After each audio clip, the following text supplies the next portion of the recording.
வணக்கம். இது மற்றொரு விழிப்புணர்வு நேரலை. விழிப்புணர்வு புதன்கிழமைகள். நான் ஜெனிஃபர் லெக்லேர். இன்னைக்கு இந்த சில நிமிடங்களுக்கு நாம் ஒண்ணா இருக்கிறதுக்கு நான் மிகவும் நன்றி கூறுகிறேன். ஜெபம் குறித்து சில முக்கியமான விஷயங்களை பெறுவதற்காக உங்கள் அனைவரும் அதிகாரப்பூர்வமாக எங்களுடன் சேர விரும்புகிறேன். awakeningprayerhubs.com இல் கேளுங்கள். நீங்கள் 3ஆம் உலக நாடுகளில் இருந்தால் உங்களுக்காக நாங்கள் ஒரு ஸ்பான்சர்ஷிப் வழங்கக்கூடும். அந்த மார்ச் பண்டமழ நேரத்தில் நாங்கள் தற்போது 160 நாடுகளில் உள்ளோம். மேலும் தொடர்ந்து வளர்ந்து கொண்டிருக்கிறோம். விரைவில் உலகில் உள்ள ஒவ்வொரு நகரத்தையும் எட்ட முயற்சி செய்ய வேண்டிய நேரம் வரும். நீங்களும் சேரலாம். awakeninghouseofprayer.com.new என்ற இணையதளத்திற்கு சென்று நாங்கள் என்ன செய்கிறோம் என்பதை பற்றி மேலும் அறியுங்கள்.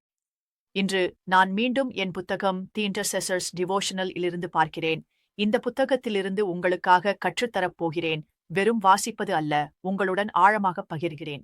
அந்த புத்தகத்தை என் இணையதளத்தில் அல்லது அமேசானில் வாங்குமாறு அழைக்க விரும்புகிறேன். அதை வைத்துக் கொள்ளுங்கள். இது உங்களை நிச்சயமாக ஆசீர்வதிக்கும்.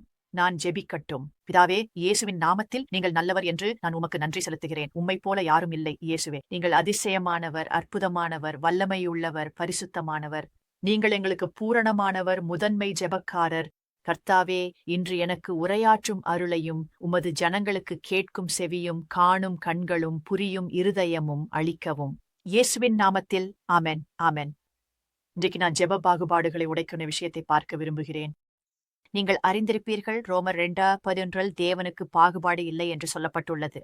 கிங் ஜேம்ஸ் பதிப்பில் God is no respecter of persons என்று கூறப்பட்டுள்ளது. நாம் கவனமாக இருக்க வேண்டும். இந்த ஜெப பாகுபாடுகளை கவனிக்க வேண்டும். ஏனெனில் அது நம்முடைய ஜெப பதில்களுக்கு பாதிப்பை ஏற்படுத்தும். நாம் மந்திரவாத ஜெபங்களை செய்ய விரும்பவில்லை. தேவனுடைய சித்தத்திற்கு வெளியே ஜெபிக்க விரும்பவில்லை. நாமே விரும்பும் விஷயங்களை மட்டும் ஜெபிக்கவும் விரும்பவில்லை. அவர் விரும்பும் விஷயங்களை ஜெபிக்க வேண்டும். நாம் பாகுபாடின்றி, நபர் பார்ப்பின்றி ஜெபிக்கணும். நீங்கள் விரும்பாத ஒருவருக்காக ஜெபிக்காமல் இருக்கக்கூடாது. அது ஜெப பாகுபாடு. அவர்களுக்காக ஜெபிக்க விரும்பவில்லை என்றால் அவர்கள் அழகு, நல்லது, தயை. கேளுங்கள், எனக்கு சாக்லேட்டை விட வெனிலா ஐஸ்கிரீம் பிடிக்கும். எனக்கு வெள்ளை சாக்லேட்டை விட கருப்பு சாக்லேட் பிடிக்கும். எனக்கு நைக்கை விட அடிடாஸ் அதிகம் பிடிக்கும். எனக்கு எஸ்கார்கோ விட ஃபிலேமினியான் அதிகம் பிடிக்கும்.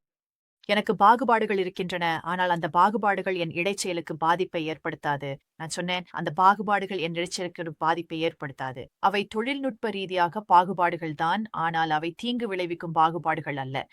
பாருங்கள், சில பாகுபாடுகள் உங்களுக்கே தனிப்பட்டவை. உங்கள் விருப்பங்கள், வெறுப்புகள். சில பாகுபாடுகள் தீங்கு விளைவிப்பவை. மற்ற பாகுபாடுகள் உங்கள் ஜெப வாழ்க்கையை உண்மையில் பாதிக்கக்கூடும். மீண்டும் சொல்கிறேன், எல்லா பாகுபாடுகளும் கெட்டவை அல்ல. பெரும்பாலான தனிப்பட்ட பாகுபாடுகள் அவை தீங்கற்றவை. ஆனால் வேதாகமம் நம் ஒருவரை ஒருவர் மதிப்பில் முன்னிலைப்படுத்த வேண்டும் என்று சொல்கிறது. அதனால் உங்கள் தனிப்பட்ட பாகுபாடுகளும் சில நேரங்களில் சுயநலமாக இருக்கலாம். எடுத்துக்காட்டாக, உங்கள் பாகுபாடு உங்களுக்கு தெரியும், நான் இரவு நேரத்தில் விழிப்பாக இருப்பதை விரும்புகிறேன், அப்போதுதான் அதிகமாக செயல்படுகிறேன் என்றால் அது ஒரு தனிப்பட்ட பாகுபாடு. உங்கள் பாகுபாடு, நான் வீட்டில் 66 டிகிரி வெப்பநிலையுடன் தூங்க விரும்புகிறேன் என்றால் அது என்னைப் போலவே பரவாயில்லை, வீட்டில் உள்ள மற்றவர்கள் ஒத்துழைத்தால். ஆனால் இனிமை சில பாகுபாடுகள் ரொம்ப தீயவை. வேண்டுமே சில பாகுபாடுகள் உங்களுடைய இடைச்செயலாளர் ஜெபத்தை கடவுளுக்கு ரொம்ப விரோதமாகவே தீவிரமாக பாதிக்கக்கூடும். அதனால ஒரு பாகுபாடு என்பது ஒரு குறிப்பிட்ட போக்கு, நெடுங்காலம், விருப்பம், உணர்வு அல்லது கருத்தாகும் என்பதை நினைவில் வையுங்கள். இது ரொம்ப முக்கியமானது அப்படின்றதை நினைவில் வையுங்கள். நான் அதை மீண்டும் வாசிக்கப் போகிறேன். ஒரு பாகுபாடு என்பது ஒரு குறிப்பிட்ட போக்கு, நெடுங்காலம், விருப்பம், உணர்வு அல்லது கருத்து. கவனியுங்கள், குறிப்பாக முன்கூட்டியே தீர்மானிக்கப்பட்டது அல்லது காரணமில்லாதது. மேலும் காரணமில்லாமல் ஒரு சமூக குழுவை எதிர்த்து கொண்டிருக்கும் பகை உணர்வுகள் அல்லது கருத்துக்கள். இது ஒரு முன்னிலைப்படுத்தல் அல்லது முன்னுரிமை கொடுக்கும் நிலை ஆகும். பொதுவாக இது நம்மை மற்றவர்களை தவறாக மதிப்பிடச் செய்யும் ஒரு மனநிலை ஆகும். இதை நாம dictionary.comல நிச்சயமாக காண்கிறோம்.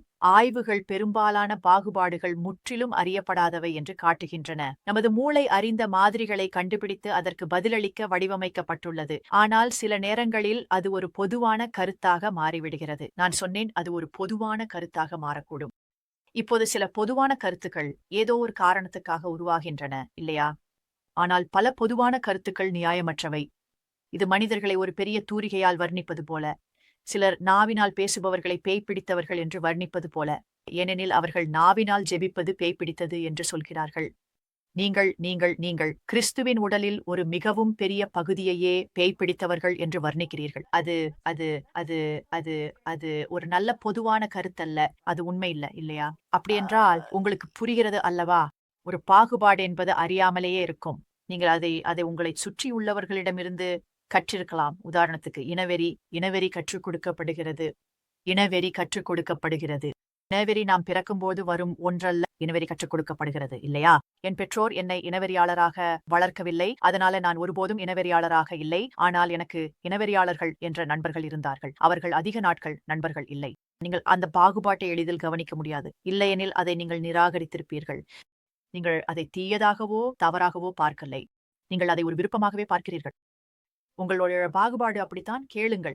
அது உங்கள் பற்களில் சிக்கிக் கொள்ளும். அந்த லெட்டூஸ் இலை மாதிரி நீங்கள் அதை பார்க்க முடியாது. ஆனால் மற்ற எல்லோரும் அதை பார்க்க முடியும். அதனால் நான் அல்லது நீங்கள் பயசுடன் அதையும் அறியாமல் தேவனை நோக்கி பிரார்த்தித்து அழைத்து மன்றாடி கொண்டிருக்கலாம் என்று நினைப்பது பயமளிக்கிறது. அது ஒரு பயமுறுத்தும் எண்ணம். மொத்த பிரச்சனை என்னன்னா, கேளுங்கள், இதுதான் பிரச்சனை. நீங்கள் அது என்ன முக்கியம் என்று நினைக்கலாம். பாகுபாடு உங்கள் பார்வையை மங்கச் செய்கிறது. அது உங்கள் பார்வையை அது நீங்கள் தேவன் கொடுக்காத ஒரு வடிகட்டியில் வழியாகவே பிரார்த்திக்கிறீர்கள். தேவன் உங்களை பார்க்க அழைக்காத ஒரு கண்ணாடி வழியாகவே நீங்கள் பிரார்த்திக்கிறீர்கள். அதனால் இந்த பாகுபாடுகள் நம் பார்வையை மங்கச் செய்கின்றன.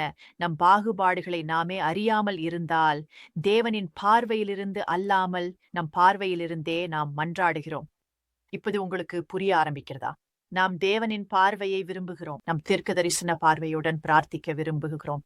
நம்ம வசனத்தின் அடிப்படையிலான பார்வையிலிருந்து பிரார்த்திக்க விரும்புகிறோம். நாம் தேவனுடைய இருதயத்திலிருந்து பிரார்த்திக்க விரும்புகிறோம் இல்லையா? நாம் நம் சித்தம் அல்ல, அவருடைய சித்தத்தை பிரார்த்திக்க விரும்புகிறோம். நாம் பிரார்த்திக்க விரும்புகிறோம். உங்களுக்கு தெரியும், வேதாகமம் சொல்லுகிறது, என் சிந்தனைகள் உங்கள் சிந்தனைகளை காட்டிலும் உயர்ந்தவை. தேவன் சொன்னார், என் சிந்தனைகள் உயர்ந்தவை, என் வழிகள் உயர்ந்தவை. நாம நம் சிந்தனைகளால் அல்ல, அவருடைய சிந்தனைகளால் பிரார்த்திக்க விரும்புகிறோம். நாம் அவருடைய வழிக்கேற்ப பிரார்த்திக்க விரும்புகிறோம். நாம் நினைப்பதைப் போல் அல்ல, நாமே செய்வது போல் அல்ல. நீங்கள் ஒருபோதும் உங்கள் நண்பரிடம், நான் இருந்திருந்தால் நான் அந்த மாதிரி செய்ய மாட்டேன் என்று சொன்னதுண்டா? நீங்கள் யார் என்று உங்களை நீதிபதியாக ஆக்கியது? நீங்கள் அந்த மாதிரி செய்ய மாட்டீர்கள் என்றால் கூட அவர்கள் செய்யும் விதி தவறாக இருக்கலாம். அதனால சில நேரங்கள்ல பேசுறதுக்கு பதிலாக அமைதியாக இருப்பது நமக்கு நல்லது. சில சமயங்கள்ல நாம அந்த நபருக்காகவே பிரார்த்திக்கணும். அது முற்றிலும் வேறு ஒரு செய்தி. கவனியுங்கள், இயேசு சொன்னார், நாம் பொறுப்பாளிகள் என்று. இது ஒரு பயமுறுத்தும் சிந்தனை, பயமுறுத்தும் வேதாகம வசனம். நம்ம பேசுற ஒவ்வொரு பயனற்ற வார்த்தைக்கும் நாம பொறுப்பாக இருக்கிறோம். அப்படியென்றால் நம் பாரபட்சத்தினால் நாம் ஒருவருக்காக ஜெபிக்க மறுப்பதற்கோ பாரபட்சமான ஜெபம் செய்வதற்கோ நாம் பொறுப்பாக இருக்கிறோம் என்று நினைக்கவில்லை என்றால் எப்படி? நான் அவர்களை விரும்பவில்லை, அவர்களுக்காக ஜெபிக்க மாட்டேன். சகோதரி, அந்தவங்களுக்கு பிரச்சனை இருக்கிறது என்று. அது தவறு. நீங்கள் அதை கேட்டவுடனே என்னுடன் ஒத்துக்கொள்வீர்கள். நீங்கள் சொல்வீர்கள், ஆமாம், அது நிச்சயமாக தவறு. ஆனா நீங்கள் சில நேரங்களில் இப்படி செய்கிறீங்களா, அதை செய்திருக்கிறீர்கள் அப்படின்னு தெரியாமலா? இது மனதளவில் இருக்கிறதா? உங்களை நேசிக்கிறேன். கேளுங்க, நம்முடைய பாகுபாடுகளை அவை ஒரு வன்முறையாளர்களாக இருப்பதைப் போல நேரடியாக எதிர்கொள்ள வேண்டும். நம்முடைய பாகுபாடுகள் அவை கடவுளின் குரலை விட நம்முடைய வாழ்க்கையில் அதிகமாக ஒலிக்க விரும்புகின்றன. ஆகவே கடவுள் உண்மை தவிர வேறு எதிலும் பாகுபாடு காட்டுவதில்லை. அவருடைய பாகுபாடு உண்மைதான். அதை அப்படி சொல்ல முடியுமானால்? யாக்கோபு 1 என் சகோதரர்களே, நம்முடைய மகிமையுள்ள ஆண்டவராகிய இயேசு கிறிஸ்துவின் விசுவாசத்தை பாகுபாடுடன் வைத்துக் கொள்ளாதீர்கள். பாருங்கள், நாம் யாருக்காக ஜெபிக்க வேண்டும் என்று தீர்மானிப்பது நம்மிடம் இல்லை. நாம் சுதந்திரமான விருப்பம் கொண்டவர்கள். நாம் யாருக்காக வேண்டுமானாலும் ஜெபிக்கலாம். ஆனால் பயனுள்ள இடைஞ்சல் ஜெபக்காரராக இருக்க விரும்பினால் யாருக்காக ஜெபிக்க வேண்டும், எப்படி ஜெபிக்க வேண்டும் என்பதை குறித்து நம்முடைய விருப்பம் முக்கியமல்ல. இடைஞ்சல் ஜெபத்தில் நாம் பரிசுத்த ஆவியின் வழிநடத்தலை பின்பற்ற வேண்டும். ஆகவே நீங்கள் தேவனை கேட்டு பார்க்க வேண்டும். மேலும் நாம் ஜெபித்து நம்முடைய பாகுபாடுகளின் வேர் எங்கே என்பதை தேவன் வெளிப்படுத்தும்படி கேட்க வேண்டும். நினைவில் வையுங்கள், awakeningprayerhubs.com இல் அதிகாரப்பூர்வமாக எங்களுடன் சேருங்கள். இது சமுதாயம் பயிற்சி வாய்ப்பு. நாம் உலகம் முழுவதும் இருக்கிறோம். எங்கள் ஜெபக் குடும்பத்தில் சேருங்கள். மாதந்தோறும் பயிற்சி செயல்கள் உள்ளன. ஆகவே awakeningprayerhubs.com சென்று பாருங்கள். நமது இயக்கத்தில் இருந்து வந்த சாட்சிகள் முழு வீடியோவை பார்க்க விரும்பினால், மக்கள் வாழ்க்கை எப்படி மாற்றம் பெற்றது இணைந்ததன் மூலம் awakeningprayerhubs.com ஹீரோ என்ற முகவரிக்கு செல்லுங்கள். ஆமேன். பிதாவே, இயேசுவின் நாமத்தினாலே, ஆண்டவரே, நாங்கள் நம்முடைய தப்பெண்ணத்தின் காரணமாக ஒருதலைப்பட்ச பரிந்துரையை செய்யவோ அல்லது சில பிரச்சினைகள் அல்லது மக்களை ஆதரிக்க விரும்பவில்லை. ஆண்டவரே, எங்கள் எல்லா வழிகளிலும் நீங்கள் வழிநடத்த வேண்டும் என்று விரும்புகிறோம். எனவே ஆண்டவரே, நாங்கள் மனந்திரும்பும்படி எங்கள் சார்புகளை எங்களுக்கு காண்பிப்பீர்களா? எங்கள் இடைஞ்சலை மாசுபடுத்தும் பாகுபாடுகளை எங்களிடமிருந்து அகற்றுவீர்களா? ஆண்டவரே, எங்கள் எல்லா வழிகளிலும் உங்களுக்கு விருப்பமானவர்களாக இருக்க விரும்புகிறோம். எனவே இன்று அந்த பாகுபாடுகளை உணர உதவுங்கள். ஆண்டவரே, பாகுபாடு இல்லாமல் வாழ உதவி செய்யும். இல்லை, நம்மிடம் பாகுபாடுகள் இல்லாமலும் இருக்கலாம், ஆனால் இருக்கக்கூடும் என்பதும் உண்மை. அந்த பாகுபாடுகள் எங்களை ஜெபத்தில் பலவீனமாக்க வேண்டாம் என்று விரும்புகிறோம். இன்று அந்த பாகுபாடுகளை எங்களுக்கு காட்டுகிறீர்கள். உங்கள் வார்த்தையால் எங்கள் மனதை புதுப்பித்து அவற்றை கடக்க உதவுகிறீர்கள் என்றும் நன்றி ஆண்டவரே. இயேசுவின் நாமத்தில் ஆமென். இந்த ஜெபம் மற்றும் அவேக்கனிங் பிரேயர் ஹப்ஸ் செயலியை வேறு ஒருவரிடம் சொல்லுங்கள். நான் உங்களை நேசிக்கிறேன். உங்களுக்கு ஒரு வெற்றிகரமான நாள் அமையட்டும். முழு உலகமும் ஒரு நெருக்கடியில் உள்ளது. மேலும் காலத்தின் அறிகுறிகள் வேகமாக முன்னேறுகின்றன. நாம் வரலாற்றில் ஒரு முக்கியமான தருணத்தில் இருக்கிறோம். மேலும் எதிரி தனது காலம் குறைவாக இருப்பதை அறிவான். ஆனால் 2007ஆம் ஆண்டு கடைசி நள்ளிரவில் கடவுள் என்னை எழுப்பி 3வது பெரிய விழிப்புணர்வு குறித்து என் இதயத்துடன் பேசினார். இப்பொழுது நாம் இதற்கு முன்பெல்லாம் இருந்ததை விட நெருக்கமாக இருக்கிறோம். அதனால தான் 1 மில்லியன் விழிப்புணர்வு மனப்பான்மை கொண்ட ஜெபக்காரர்களை என்னுடன் சேர்ந்து விண்ணுக்கு ஒரு புதிய வேண்டுகோளை முன்வைக்க அழைக்கிறேன். நான் மீதமுள்ள ஜெப வீரர்களை எங்கள் தேவாலயங்கள், குடும்பங்கள் மற்றும் நாடுகளை ஆட்கொண்டு வரும் இருளை தடுக்க ஒருமனதாக ஒன்று சேர அழைக்கிறேன். எதிரி கொந்தளிக்கிறான். பெரிய வீழ்ச்சி நடைபெற்றுக் கொண்டிருக்கிறது. ஆனால் கடவுள் எப்போதும் ஒன்றுபட்ட ஜெபத்துக்கும் நோன்புக்கும் பதிலளிக்கிறார்.